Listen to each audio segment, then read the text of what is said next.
Good evening everyone. आज मैं एक आपके लिए कहानी लेकर आई हूँ जो बहुत अच्छी है, बहुत बढ़िया है और उस पर हम सभी को भी अमल करना चाहिए क्योंकि अगर हम एक दूसरे को इस तरह से बातें करेंगे, अमल नहीं करेंगे तो हमें किसी को भी कुछ ज्ञान देने का कोई मतलब नहीं बनता। पार्क में कुछ बुजुर्ग बैठे हुए थे और वो बातें कर रहे थे। तो क्योंकि शाम के समय बहुत सारे बुजुर्ग महिलाएं और आदमी सभी पार्क में जाकर बैठते हैं, तो वहाँ पर एक बुजुर्ग ने दूसरे बुजुर्ग से कहा कि भाई मेरी पोती है और तुम उसका रिश्ता करवाओ और पढ़ी लिखी है, होनहार है, काबिल है और बहुत ही अच्छी है, इंटेलिजेंट है।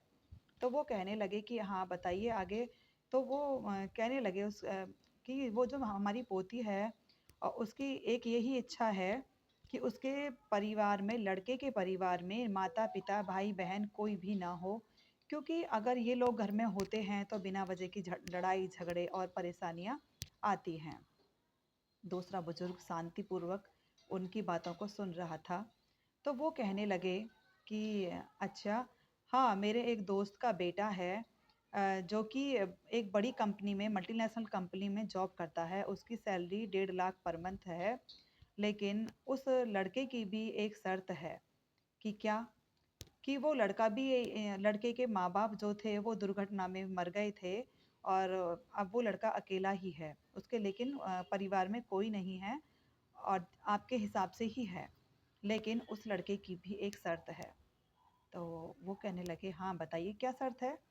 कि उस लड़के की शर्त है कि लड़की के परिवार में भी माता-पिता, भाई-बहन, ताऊ-चाचा, भाई-भतीजे कोई ना हो, तो वो शादी करने के लिए तैयार है। तो अब तो तुम समझो कि रिश्ता पक्का। और क्या तुम्हारा परिवार आत्महत्या कर लेगा? यदि तुम्हारा परिवार आत्महत्या कर ले, तो ये रिश्ता बिल्कुल पक्का हो जाएगा। तो वो कहने लगे कि कमाल की बात ये है कि आप बुजुर्ग होकर ऐसी बातें कर रहे हैं जो कि आपने बच्चे को नहीं समझाया। परिवार तो खुशियों का नाम है, परिवार संस्कारों का नाम है, परिवार परवरिश की पहचान कराता है और परिवार से ही हम रिश्तों को समझते हैं। उस लड़की को आपने अच्छी परवरिश नहीं दी है कि जो परिवार ही नहीं चाहती है, तो मैं ऐसी लड़की के लिए कोई रिश्ता नहीं बता सकता। क्योंकि मैं जो बात कर रहा हूँ वो मैं अपने बेटे की कर रहा हूँ और मेरा बेटा पढ़ा लिखा है और इंटेलिजेंट है, अच्छी कंपनी में जॉब भी करता है, 1.5 लाख महीने की कमाता भी है।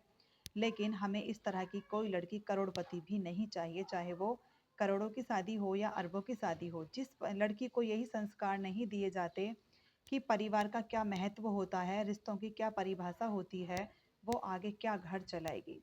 तो दूसरे बुजुर्ग बिल्कुल शांत हो जाते हैं और बहुत शर्मिंदा होते हैं और वहाँ से फिर वो शांतिपूर्वक उठकर चले जाते हैं। तो देखिए, अगर आजकल की जो लड़कियां हैं अगर वो परिवार नहीं चाहती हैं, तो रियलिटी तो यही है कि अपने परिवार में भी कोई ना हो तो हम इस तरह की डिमांड कर सकते हैं। अगर हमारा भरा पूरा परिवार है तो इस तरह की डिमांड शोभा नहीं देती है। अगर ये मेरी स्टोरी अच्छी लगी हो तो प्लीज़ मेरे चैनल को सब्सक्राइब कीजिएगा, लाइक शेयर कमेंट ज़रूर कीजिएगा। Thank you and have a nice day. बच्चों की परवरिश में ज़रूर समय दें, चाहे वो पैसा हो या ना हो। पैसा तो बाद की बात है। Thank you and have a nice day.